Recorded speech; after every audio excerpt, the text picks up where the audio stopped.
Assalamualaikum warahmatullahi wabarakatuh. Alhamdulillah, Allahumma sholli ala sayyidina Muhammad. Kita bertemu kembali untuk melanjutkan pembahasan yang kemarin. Langsung saja kita lanjut faslun arkanul Islam.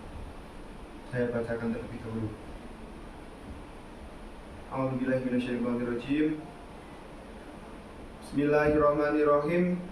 Faslun arkanul Islami. Faslun ay hada faslun. Hada utawi iki iku faslun ana fasal suwiji. Arkanul Islami utawi pira-pira rukun Islam iku khamsatun ana 5. Rupane 5 syahadatun. Nyekseni ing temen setune kelakuan iku la ilaha. Ora ana pangeran kang wajib den sembah iku maujud illallahu kejaba Gusti Allah. Wa anna Muhammadan lan temen setuhune Kanjeng Nabi Muhammad iku Rasulullahi, jadi utusane Allah. Wa iqamus sholati lan jumenengaken salat, wa itauz zakati lan aweh zakat, wa shaum Ramadan lan puasa ing wulan Ramadan, wa hajjul baiti lan haji ana ing Baitullah. Rupane man wong istato'a kang kuwasa sapa man ilaihi maring al-baitullah apane sabilan dalane. Satu pasal saja. Langsung saja saya terangkan singkat mengenai tentang arkanul Islam. Arkanul Islami khamsatun. Adapun rukun-rukun dari agama Islam itu mempunyai 5 rukun. Nah, lalu apa yang dimaksud dengan rukun? Ada 2 istilah yang biasa dikaitkan, yang pertama rukun dan yang kedua syarat. Nah, mengenai tentang rukun adalah sesuatu yang harus dilakukan di dalam melaksanakan sesuatu. Sedangkan syarat, sesuatu yang harus dilakukan sebelum melaksanakan sesuatu. Jadi maksud dari arkanul Islami ini adalah ketika kita masuk Islam harus melaksanakan 5 perkara yang akan kami terangkan. 5 tersebut apa saja? Yang pertama, syahadatun alla ilaha illallah wa anna Muhammadan Rasulullah. Yang pertama, bersaksi bahwa tiada Tuhan selain Allah dan sesungguhnya Nabi Muhammad adalah utusan Allah. Rukun Islam yang pertama adalah bersaksi bahwa tiada Tuhan selain Allah. Jadi kita harus meyakinkan atau membenarkan atau bersaksi bahwa Allah itu adalah Tuhan satu-satunya di seluruh alam semesta, baik dari zaman dahulu bahkan sampai hari kiamat dan seterusnya. Allah Tuhan tetaplah satu, yaitu Allah Subhanahu wa Ta'ala. Lalu harus bersaksi pula bahwasanya Nabi Muhammad adalah utusan Allah. Utusan Allah, Rasul Allah. Mengenai Nabi Muhammad yang berstatus sebagai utusan Allah itu ada sedikit pembahasan. Lalu Nabi Muhammad itu diutus untuk siapa dan diutus pada siapa? Nah, sebagian ulama menjelaskan bahwa Nabi Muhammad itu diutus untuk para malaikat ataukah tidak. Jadi ada sebagian ulama yang mengatakan bahwa Nabi Muhammad juga diutus untuk para malaikat. Ada juga yang mengatakan Nabi Muhammad diutus kepada para hewan, bahkan semua Nabi Muhammad diutus oleh Allah untuk semua makhluk, baik mulai dari umat-umat sebelum Nabi Muhammad dan umat-umat sesudah Nabi Muhammad. Itu mengenai Nabi Muhammad adalah utusan Allah. Yang kedua, wa iqamus shalah, mendirikan sholat. Rukun Islam yang kedua, sesuatu yang harus dilaksanakan dalam beragama Islam. Yang kedua adalah menjalankan sholat, melaksanakan sholat. Ya tentunya sholat fardu yang wajib saja. subuh, zuhur, asar, maghrib, dan isya. Itu sholat-sholat yang harus dilaksanakan dalam beragama Islam. Jadi ibadah yang paling utama, ibadah badan yang dohir yang paling utama adalah sholat. Wa faraduha afdalu faraid wa sunanuha afdalu sunan, atau wa nafluha afdalu nawafil. Fardu-fardu di dalam sholat itu fardu yang paling utama, sedangkan sunnah-sunnah di dalam sholat juga sunnah yang paling utama. Itu mengenai ibadah dohir, ibadah bangsa dohir. Lalu mengenai ibadah bangsa batin itu apa?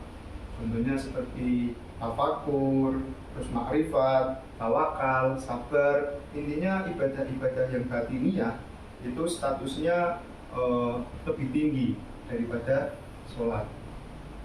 Jadi bisa dikaitkan ya, bisa disimpulkan bahwa ibadah dohir yang paling utama adalah sholat. Sholat itu mengalahkan zakat, puasa, dan lain-lain. Ibadah dohir. Tapi mengenai ibadah batin seperti contohnya sabar, terus apa tadi? Iman, tafakur, tawakul, tawakal itu lebih utama daripada sholat tadi. Lalu yang ketiga, dalam beragama Islam kita harus melaksanakan zakat atau memberikan zakat. Wa ita'uz zakati lan aweh zakat, dan memberikan zakat, yaitu memberikan zakat pada mustahik-mustahiknya, pada orang-orang yang berhak menerimanya. Dan berapakah mustahik zakat itu? Orang yang berhak menerima zakat itu ada berapa? Di sini diterangkan ada 8 golongan. Yang pertama fakir, miskin, amil, mu'allaf, riqab, gharim, sabilillah, lalu yang terakhir ibnu sabil. Pas 8 ya, 8. Nah, itu mengenai zakat, baik berupa zakat mal ataupun zakat fitrah. Zakat mal ya nanti ada pembahasannya tersendiri, tapi bukan dalam kitab ini. Mungkin pada kitab-kitab sing sak dhuwure. Lalu selanjutnya dalam beragama Islam, rukun atau sesuatu yang harus dilaksanakan dalam beragama Islam yang keempat itu shaumu Ramadhana lan poso ing bulan Ramadan, berpuasa pada bulan Ramadan. Lalu muncul pertanyaan, kapankah puasa Ramadan itu difardukan? Di sini diterangkan wa furidu fi Sya'ban minas sanati atsaniyati minal hijrah. Puasa di bulan Ramadan itu difardukan oleh syariat pada bulan Sya'ban tahun kedua Hijriyah. Tahun kedua Hijriyah. Lalu mengenai tentang puasa itu di sini diterangkan bahwa tingkatan puasa bagi seseorang itu ada 3. Yang pertama tingkat puasa orang umum, lalu yang kedua orang yang khusus, lalu yang ketiga orang yang khususul khusus. Lalu bagaimana atau apa perinciannya? Di puasa umum, puasanya orang umum atau awam itu hanya menahan diri dari menahan perutnya dan mulutnya, lalu farjinya dari sesuatu yang membatalkan puasa. Itu puasa orang awam. Lalu puasa orang khusus di sini diterangkan. Di sini diterangkan wal khususu wa kafus sam'i wal basar wal lisan wal yad wal rijli wa sa'iril jawari anil ataim. Puasanya orang khusus itu puasa yang dapat mencegah kakinya, badannya, tangannya, mulutnya dari dosa-dosa yang dilakukan. Di puasanya orang khusus itu tidak hanya menahan lapar dan haus saja, tapi menahan segala dosa yang dilakukan oleh seluruh anggota badan. Lalu yang terakhir puasa khususul khusus atau khawasul khawas, puasa orang yang khususul khusus. Bagaimana perinciannya? Yaitu di sini diterangkan puasa khususul khusus. Wa khususul khusus iku sarful qalbi anil himam ad-daniyah. Wa kafuhu amasiwallah bil kuliah. Jadi puasanya orang sing khususul khusus niku memalingkan hatinya dari sesuatu yang asor, yang hina, yang rendah. Jadi mulai dari menghibah, mulai dari gretek atau apa ya jenenge? Gretek di dalam hati. Di dalam hati niku ada niatan elek niku bersih. Iku puasanya orang khususul khusus. Jadi semua itu bersih. Lalu wakafahu bagaimana tadi? Wakafuhu ama siwallahu bikuliyati. Puasanya orang yang khusus itu hanya bertujuan pada Allah, bukan yang lainnya. Jadi maksiat itu tidak dilaksanakan pada orang yang berpuasa khususul khusus. Terus yang terakhir, wahidul baiti man istata'a ilaihi sabila. Lalu berhaji di Baitullah atau di Makkah bagi seseorang yang mampu. Sekali lagi, rukun Islam yang kelima atau sesuatu yang harus dilaksanakan dalam beragama Islam yang terakhir adalah berhaji di Baitullah atau Makkahul Mukarramah. Makkah Mukarramah bagi orang yang mampu melaksanakannya.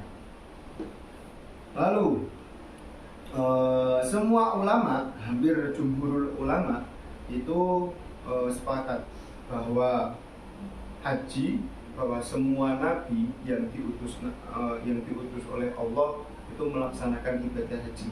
Tapi ada perbedaan pendapat tentang hajinya Nabi, kalau di sini Nabi siapa? Hud dan Soleh. Jadi ulama masih bertentangan akan hajinya Nabi Hud dan Nabi Soleh. Sebagian ulama mengatakan bahwa Nabi Hud dan Nabi Soleh tidak melaksanakan haji, tapi sebagian yang lain juga mengatakan Nabi Hud dan Nabi Soleh itu melaksanakan haji. Nah, mungkin cukup sekian keterangan tentang arkanul Islam, rukun-rukun Islam. Jadi dapat kita simpulkan, rukun Islam itu ada 5: syahadat, sholat, zakat, puasa, dan berhaji di Baitullah. Jadi saya ingin menerangkan sedikit mungkin mengenai senggol-senggolan tentang arkanul Islam. Jadi dari kelima rukun Islam itu yang terpenting adalah syahadat dan sholat. Yang paling penting ya, yang paling penting. Saya tidak mengatakan bahwa 3 puasa, ita'uz zakat dan haji itu tidak penting. Jadi ibadah dari 5 rukun Islam yang paling penting itu adalah syahadat dan sholat.